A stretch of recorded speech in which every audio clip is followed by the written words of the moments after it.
Hi, Jennifer. Are you hearing us? I can hear you perfectly. Can you hear me? Yes, now it's okay. Welcome to our ex-lead. Thank you for accepting our invitation to be here today. I'm here with our president, Mr. Parolin. Hello, and congratulations. It's been wonderful to hear what a fantastic year you've had. Thank you. So, Jennifer, as you are aware, we are facing some challenges in the acquisition process. So, tell us, how can we be better prepared for this moment? Well, first, thank you again for the invitation, Janaina, because I love having the opportunity to speak to audiences, such as the audience what we have here. I went through 3 separate multi-billion-dollar acquisitions myself. The very first one was when I had moved my whole family, my son and daughter and my husband, to France, and we were working with Navtech, the digital mapping company, and we were acquired by Nokia. And through that experience, I learned a lot of important lessons as an executive on how to lead through times of uncertainty. So I want to take a couple of minutes and share with you my lessons learned, the research that I've done that is available in a book. At the end of my presentation, I will make sure that you all get copies of the slides with the information, as well as some lead magnet materials, so collateral that you can use to follow along and be able to better understand as executives how to lead when you're faced with a lot of uncertainty. So let me keep moving forward. There are 3 things that I'm going to cover very quickly today. The first is leading through uncertainty, as I mentioned. What does that look like as an executive when you don't have all the answers? The next is how to navigate emotions. I know that this can be an emotional time when you're going through a lot of change and trying to figure out not only for your team how to move forward, but for yourself as a leader. So I'll talk about that as well. And then the last part are the communications. Janaina, as you have highlighted the importance of communications, that for leaders is an integral part of how you lead. So I'll give advice and tips on how to think about communications that can help not only you move forward, but your teams as well. So the first part that I will talk about comes from an article that I did with Harvard Business Review. It's after 3 years of research. So it wasn't just my experience through mergers and acquisitions, but also 60 different executives, CEOs, CFOs, middle managers, HR leaders, and 3 things consistently came up as some of what brings about the challenges when you are acquired and you are trying to figure out how to navigate that. The first that happens that most people expect and understand is there's a feeling of our company versus their company because you don't know each other yet. And so I'll talk through how to navigate that dynamic and lead through that. Then the second dynamic that happens can often be executives versus frontline leaders. Sometimes people can feel that they should have known, they would have discussed. And so oftentimes it can become executives versus frontline leaders. So I want to talk about how to make sure that that doesn't happen and how to address that so you all feel like you are moving forward together as a company. And then lastly, and this is the unfortunate reality with a merger or an acquisition, people automatically assume there are going to be people let go. There will be departments cut. It is a natural expectation that people have. And so I'll talk about that third dynamic, how to help navigate that when there's an assumption or expectation that some people might be let go and you don't know what's going to happen next. But let me first start with company versus their company. What drives this is the fact that you often have different cultures. And I don't mean necessarily country cultures, but companies have a culture. What's been fabulous to see through your event already today is what a strong and dynamic culture that you have. An important part of understanding that us versus them is understanding what drives different company cultures. It could be anything from maybe you have a very entrepreneurial spirited company and you might feel that they're corporate. Or you can feel as though you've been efficient and you get things done quickly, and you might feel that the other company is slow and methodical. It's not necessarily that it's true, but these are oftentimes the dynamics that can happen when people feel that their culture is different from the company who is acquiring them. The other important aspect to keep in mind, language differences. And again, when I say language differences, that's not just country language, but company language. I'm sure Oxiteno has a lot of acronyms and ways that you talk about your business. Indorama will have the same. So an important thing to understand is you will not only have cultural differences, but there will be language differences. Maybe you feel that they're more formal while you are informal in your language. Maybe there's the B2B versus B2C. But the important point to really appreciate and understand is it's not just cultural differences as it relates to Brazil versus India and Thailand. And I understand you'll be talking about that later, but there are company language aspects to culture as well. So I want to talk about how to address this. How do you as a leader overcome this?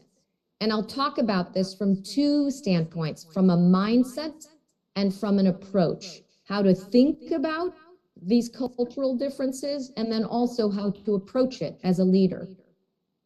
The first is, and this is probably the most important, when you come to this union with the other company, come with respect for the other side.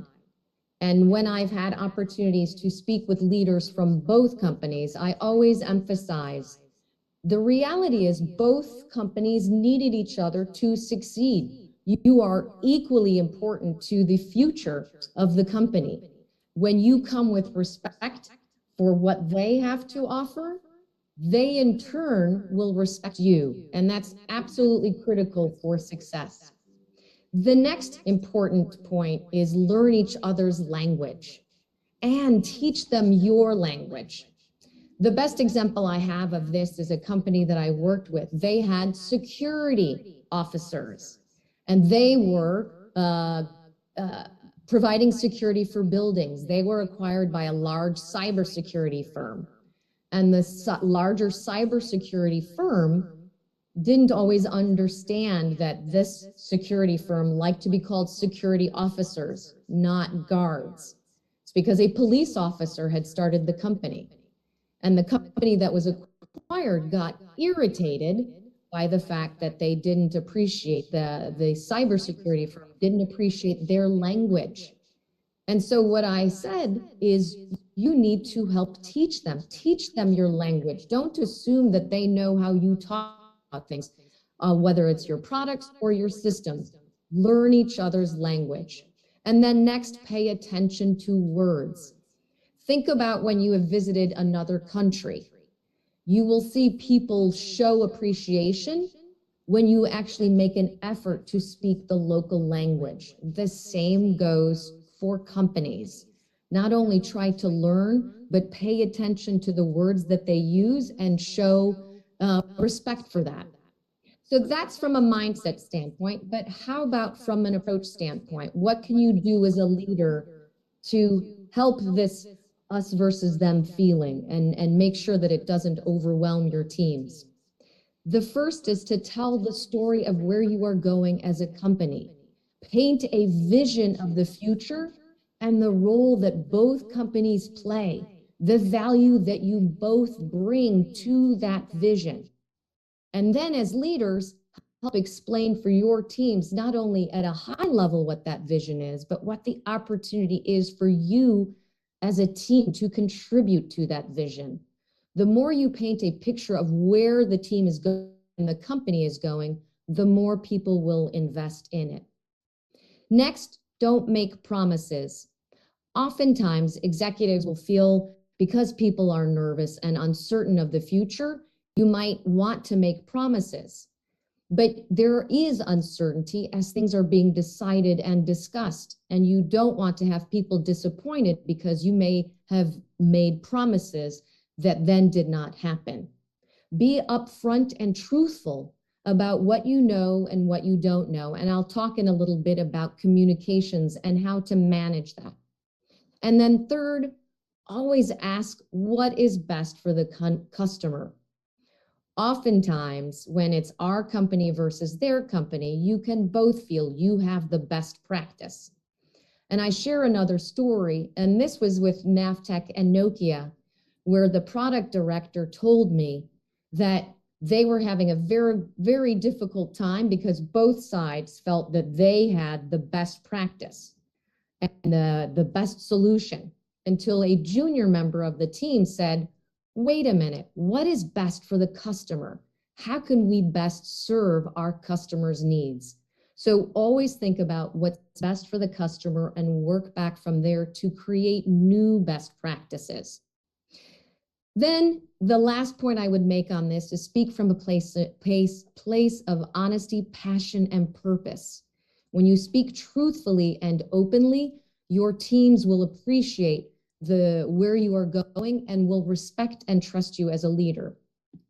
So next, the second dynamic that often happens, as I mentioned, is executives versus frontline leaders. What happens here is that perception becomes reality.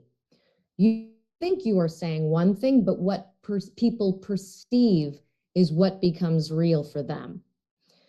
Also, it's important to know that people are doing two jobs. You already probably feel this yourself, the job you were hired for, but now the new job as you are being acquired and figuring out how best to collaborate with teams from the other company. It's a full-time job, and now you have two. Lastly, some will support the acquisition, but there will be other people who don't. And I'll talk about how to address that dynamic as well. So first, think about it from a mindset standpoint and know that everything you say and do will be analyzed. People are looking for clues because there is uncertainty. They want to know. So in both your words and your actions, if you're in a meeting and you speak positively and you say everything's great, but your body language doesn't necessarily communicate that, know that people will take your body language as how you really feel. So you need to be aware that you are being analyzed for how you communicate. Next, don't be afraid to communicate when you don't have answers. This is a struggle that I often see executives have, that you worry, well, I don't have any new answers, so you don't say anything. The reality is that if you don't say anything, your teams may make up other answers themselves without all of the information. So don't hesitate to share when you are working on getting answers for people and continuously communicate that. Next, know that you can't always convince everyone. There will be people who are excited about the acquisition, and then there may be people who are not as excited. You want to focus on those people who are moving towards excitement about the acquisition and see the opportunity. That's where you should place your energy. And then lastly, from an approach standpoint, here are 3 things to keep in mind. Try at every opportunity to involve your team for input on the strategy and get it early and often. A strategy will be developed, but you as leaders who understand how things work are the best people to contribute to that strategy and adapt it for how the company needs to move forward. And the more you involve your team in adjusting that strategy to make sure that you are successful, the more they will feel invested in the strategy. Next, identify challenges quickly and eliminate obstacles. Oftentimes you can be frustrated because it feels like obstacles are constantly coming up. But work with your team to identify the bigger obstacles and then work together to address those. Take action. Oftentimes, if you just let the obstacles sit there, people will feel less motivated to contribute. So involve people in helping move the obstacles and do it early. And then lastly, tie every action and every decision that you make to how it fits or doesn't fit with the bigger picture, with where you are going with the company. And in this case, I share another example of an executive who realized too late that he was saying to the team, nope, we're not doing that product anymore. And unfortunately, then the team thought, well, then we'll stop all products that were in this product family. Because he hadn't explained, well, it was only one particular product he didn't want to move forward, but that wasn't to remove all products in the family. Because he hadn't explained his reasoning and he didn't highlight how it fit with the bigger picture, the team assumed that all products that had been within that product group were not to be worked on. So it's really important when you make decisions to share with your teams why you make the decision and how it fits or doesn't fit with the bigger picture. It will help them appreciate how to move forward, and it will help them to be clear on what the strategy is for the company moving forward. Now, and the third part is the who stays versus who goes. And unfortunately, the moment you use the words merger or acquisition, people automatically assume that there's going to be cost cutting and job losses. Unfortunately, it just is the negative baggage that's with M&A. People in that regard then worry about their value. How will they be perceived? Will what they did before be as important? And then lastly, new leaders can emerge. When the metrics for success change, there's opportunities for new leaders to rise to the top. All of these factors as a leader for you are important to be aware of and keep in mind. So let me talk about two aspects again from both a mindset and approach on how you need to think about it. So first is, and I know this team realizes it already, just hearing a lot of the achievements you've had to date. People are more than their job description. It's really important as leaders to continue to understand everyone's true skill set, not just their job description, but to know what they have contributed. And then equally for the other company, for you to understand again that they are more than their job description.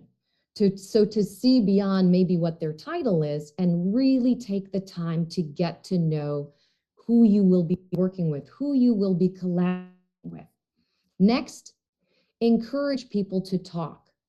And that's what's so great about today's event is not only are you acknowledging the accomplishments that you've had, but you are sharing your own perspective and views and really fostering discussion. You want to continue that because the smarter you are on what people are thinking, the better leader you can be. And then lastly, listen to people who may not speak up as much. Oftentimes, when there is uncertainty in a company, people are afraid to speak up. Encourage discussion and listen to those. In fact, call on those people who may not talk as much to share their views and enable the opportunity for that discussion. Next, in terms of approach, when you're coming up against the who stays versus who goes, provide an atmosphere where challenging thoughts can be shared. That's when innovation happens. And again, because unfortunately, oftentimes when there is uncertainty, people don't know what to share, and they are afraid of challenging things because they're still trying to figure out how things are playing out. Foster an atmosphere where challenging thoughts can still be provided, that people aren't seen as being negative, but are just challenging how you go about doing things. Next, always ask what is best for the customer. I highlighted that before, but it's equally important when you are working with the company from the other side.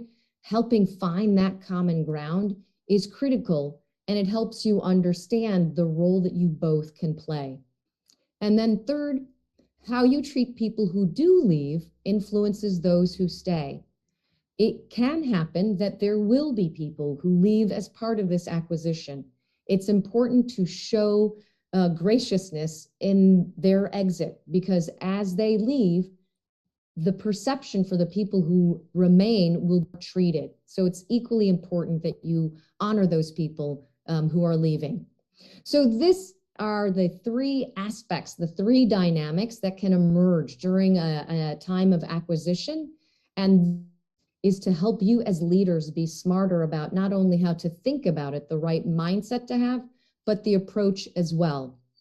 And I want to encourage you to make sure that you contribute any thoughts that you want to share. Put that in the chat box, because we will take a moment to answer and address those. Parolin will help me see whatever questions people have so that we can talk those through. So don't hesitate as I go through these points to share any thoughts or questions that you might have.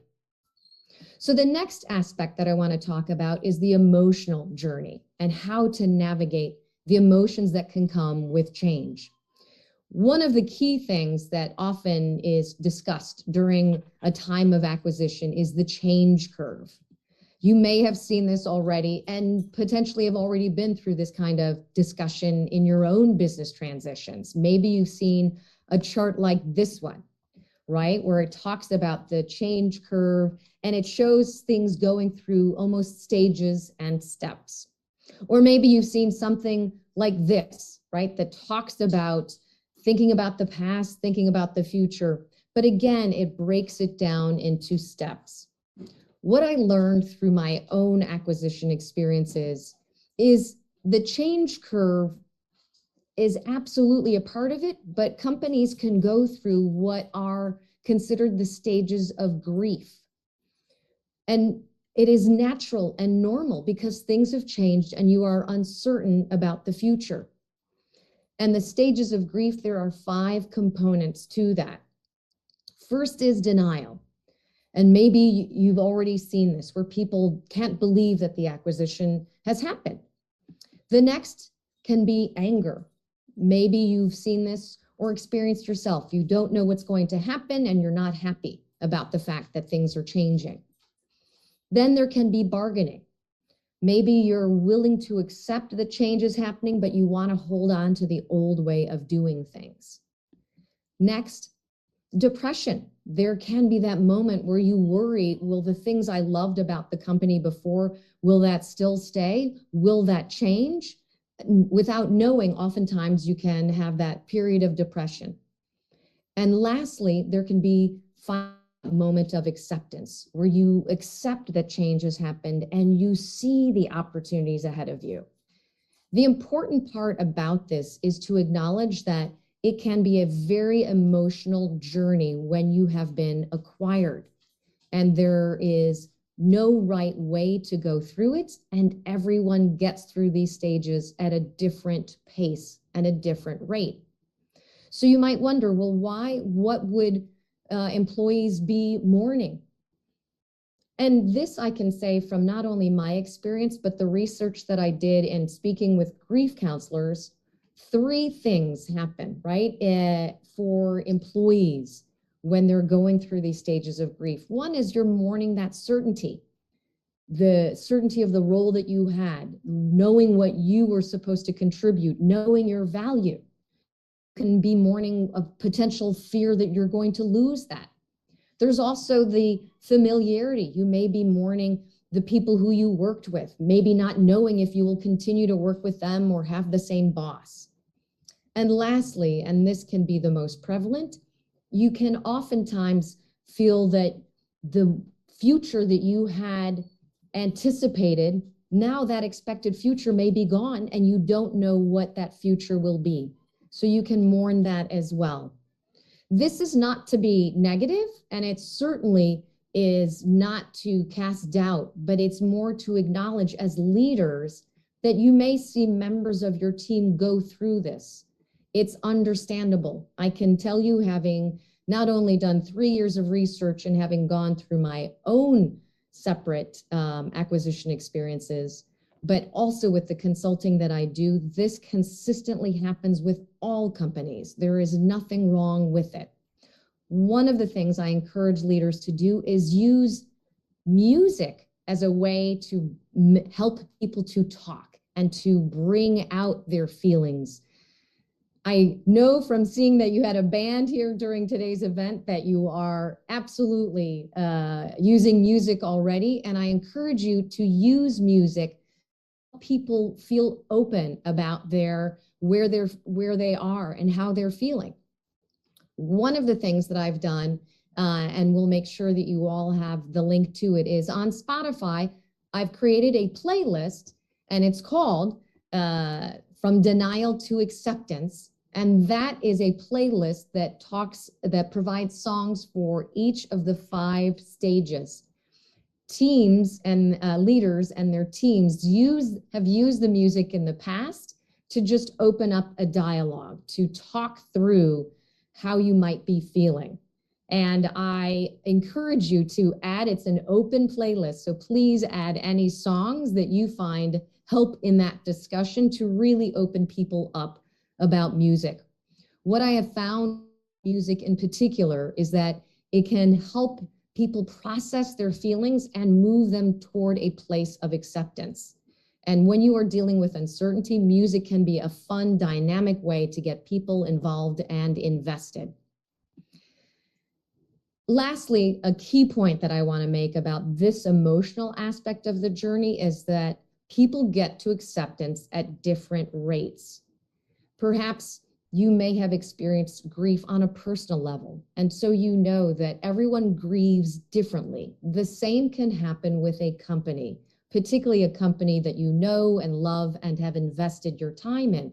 When things are uncertain and you aren't clear on the way forward, you need to understand as leaders that everyone will get at it at a different way and a different rate, and there's no one right way. So as leaders, have compassion for that and empathy as you help your teams move forward. Now, I want to just do a quick reminder that in the chat box, if you've got any questions, please continue to contribute them. I'm confident you have a lot of questions. I won't be able to answer all of them, but we'll work with Parolin to make sure that we address a couple of them. But before I get to that, there's one other aspect of this emotional journey that I do want to touch on, and that is that everyone is wondering what the future will hold. You may have seen this just using the pandemic as a reference point. You probably saw people who denied that there was a pandemic for a while. And then you may have seen people who accepted right away. So when there is uncertainty for everyone, you can all wonder what's happening. And an example of that, you may have already seen this yourself, is the ostrich, right? Those people who stick their head in the sands and hope this will all go away. That happens in mergers and acquisitions as well, as you wait to understand what the future will be. And so I talk about in my book, which at the end of this session, I'll provide a QR code so you can have excerpts of the book that talk about both the stages of grief and the next section, which are the cast of change characters. I bring to life in my book 10 different characters that can emerge when people feel uncertain of their future. And these characters are not to be judged. In fact, as I show you the 10 characters, you may feel like, oh, I think I'm one of those characters. The important thing to note is that change makes people act differently. Not only your own team members, but maybe even people on the other side as they're wondering about the future as well. So the 10 characters that I highlight in my book, and I will share at the end of this presentation one pager with the 10 characters, who they are, and how to work with them. And even if you think, oh, perhaps I'm becoming one of these characters, how to make sure that you don't become one of these characters. So the first 5 characters, the ostrich, as I've described, the know-it-all, that can be the person who acts as though they know everything. The know-nothing, which is the flip side, the person who acts as though they don't know anything. The specialist, that can be the person who is very good at one particular task or is a subject matter expert within the company. They can worry about what their value will be in the new company. And the former rock star, that can be the person who has traditionally been great and a top performer, but who can struggle when the metrics for success change. The next 5 characters are the Black Widow, the missing in action, the opportunist, the dominatrix, and the great unifier. Now these 5, the Black Widow can be that person who may present as an ally, but actually is undermining you. The missing in action person can be that person who volunteers to lead. In fact, you often wonder what their role is or what their job is. The opportunist is the person who tries to get ahead by simply being what is also called a brown noser. They're the person who flatters all the time. They don't necessarily perform a task or do any work, but they compliment everyone in the hopes that that will help them. The dominatrix, and that can be what is also called the bully, the person who leads people through fear. And then lastly, the great unifier. That is the person who embraces the opportunity with position and helps people come on board and helps people understand the vision for where the company is going and why the deal is a great opportunity. Again, all of these characters are characters that emerge when there's times of great uncertainty and transition and challenge. I intentionally made them caricatures and personalities so that you wouldn't judge them, but appreciate that people, when they are afraid, you may see a different side of them. And so the opportunity here is to make sure as a leader that when you start to see certain characteristics that may be one of the 10 that I've highlighted, that you know and appreciate how to help them move forward, but you can also identify who that character is. And as I said, at the end of this presentation, you'll be provided with a one-pager that shows these 10 personalities and how that you can work with them. But I simply wanted to take the moment to just highlight again the emotional aspect of going through an acquisition, what you may see in people around you.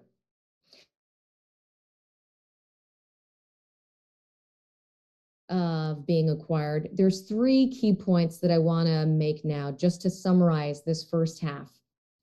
One, as you saw in the us versus them dynamic, attitude is everything.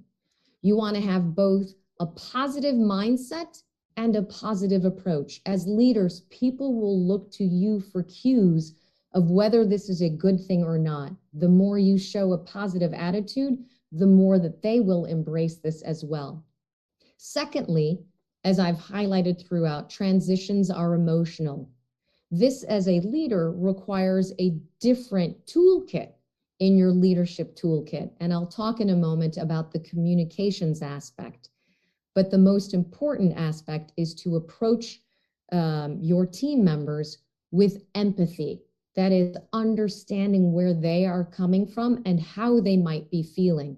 And I've showed you the stages of grief that they might be experiencing, as well as the different characters and personalities and how they may be reacting to this change. So it's important to understand that. And then lastly, acceptance comes at different rates. This is not to judge people negatively or positively. It's just to know that people get to acceptance at different rates. The more you involve them in getting to acceptance and helping them move forward, the better you are able to work as a team and collaborate towards that future vision.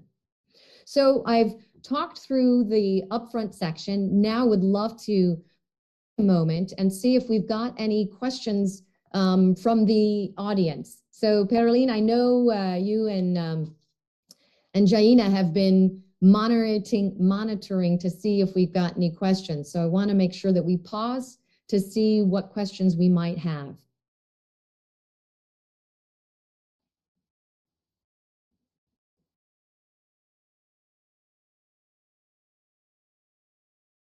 I'm really, yeah, I'm here.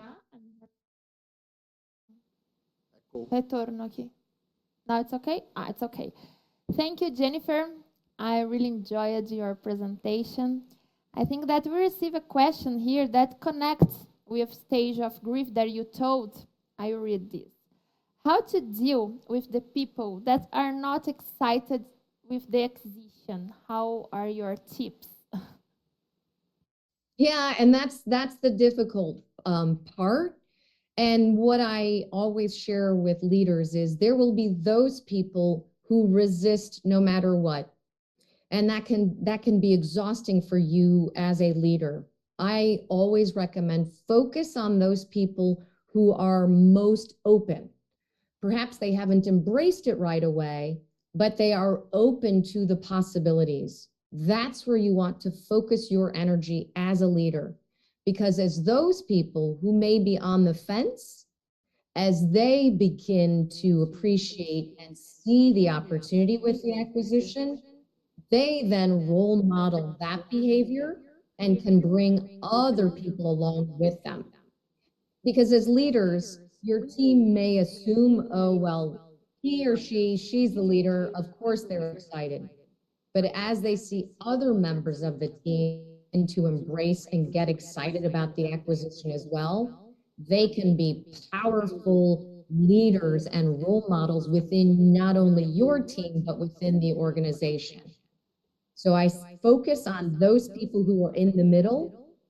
And ideally, those people who have resisted will eventually come along, but you don't want to exhaust your energy trying to convert everyone.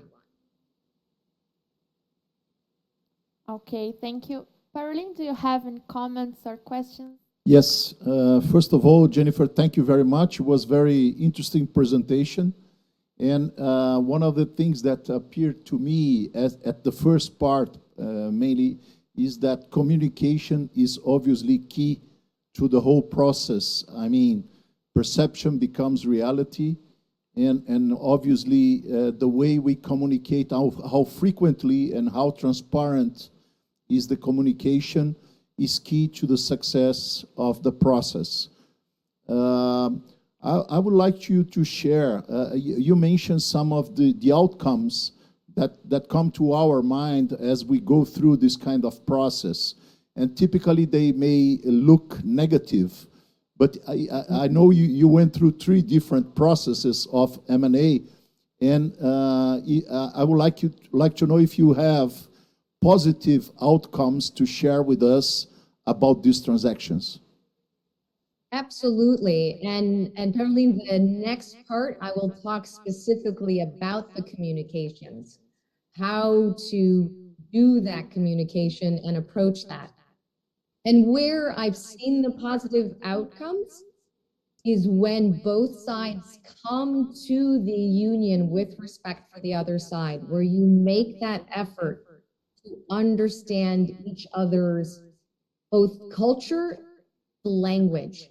And so with my experience in working with executives, when they have had humility and they appreciate that both parties have best practices to bring together to create new best practices, that's where the most positive outcomes can happen.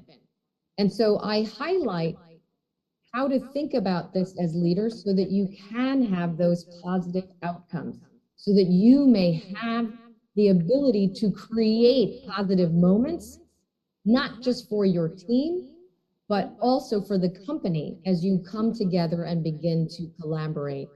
So that advice that I provided up front comes from those executives who had positive outcomes, as well as my own experience for what made collaboration and innovation continue to happen at the company.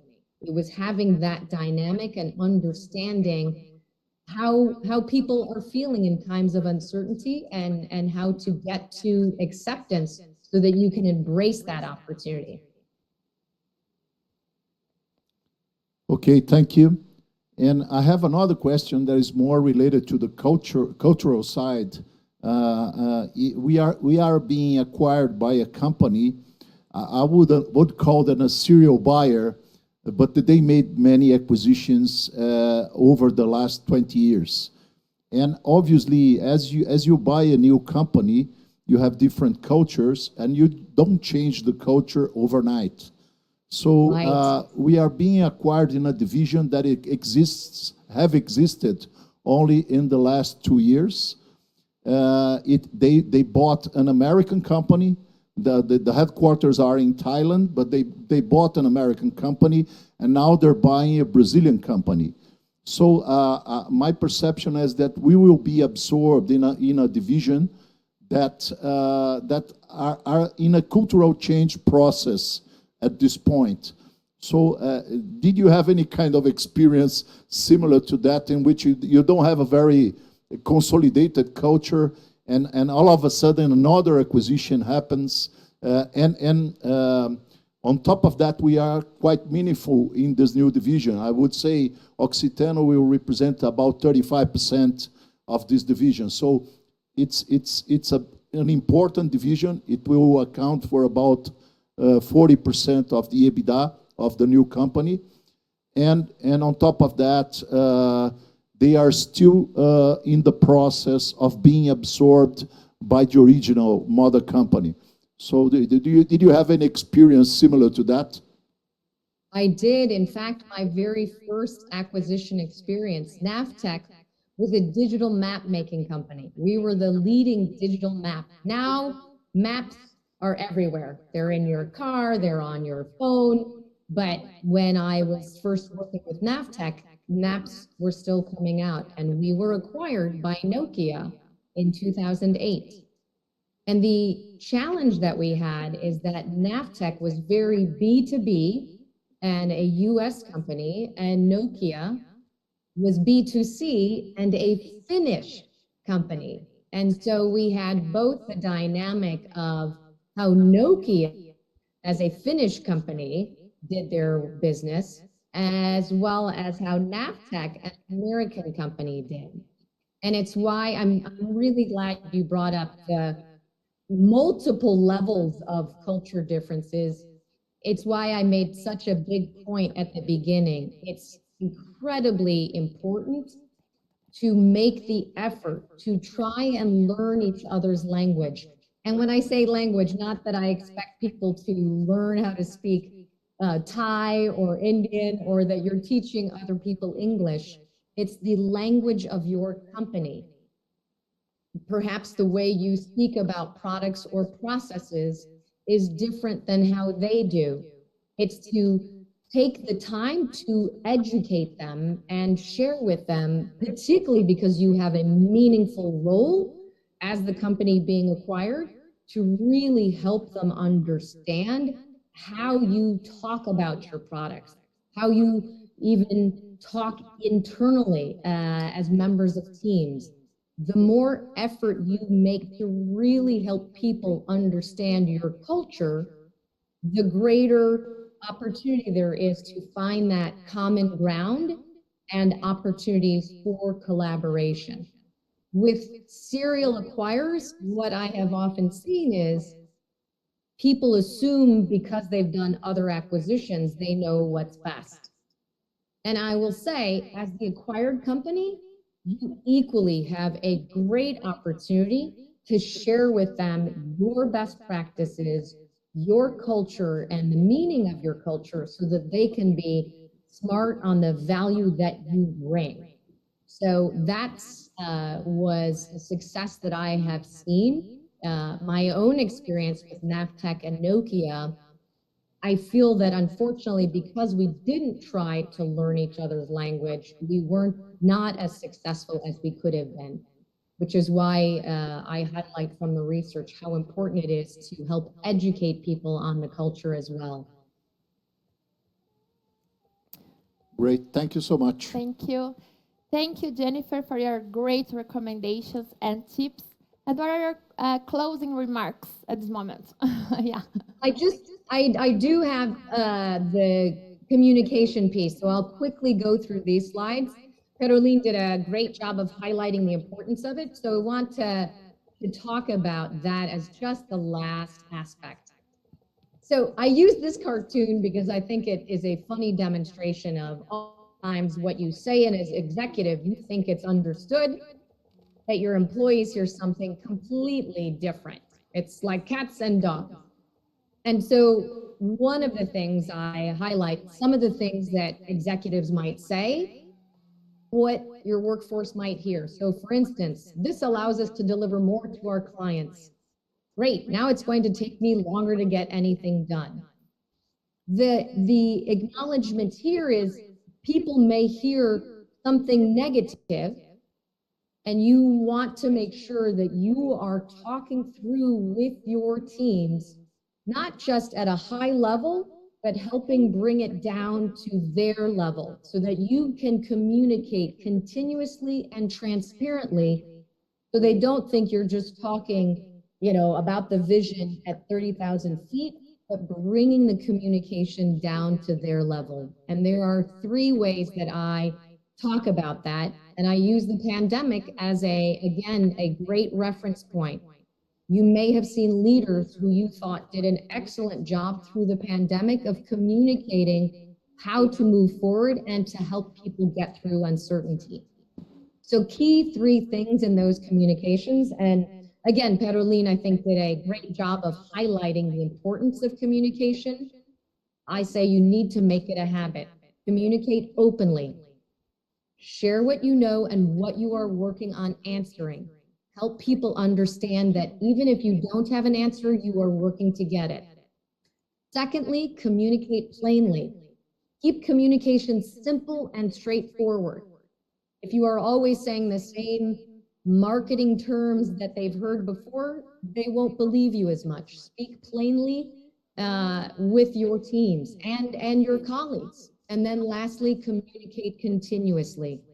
Over-communicate in all forms, not just written and verbal, but appreciate that your body language, as I said before, is equally a tool for communication. So show that you are excited and embracing the opportunity, not just through your words, but how you show up at meetings. It's critically important to do.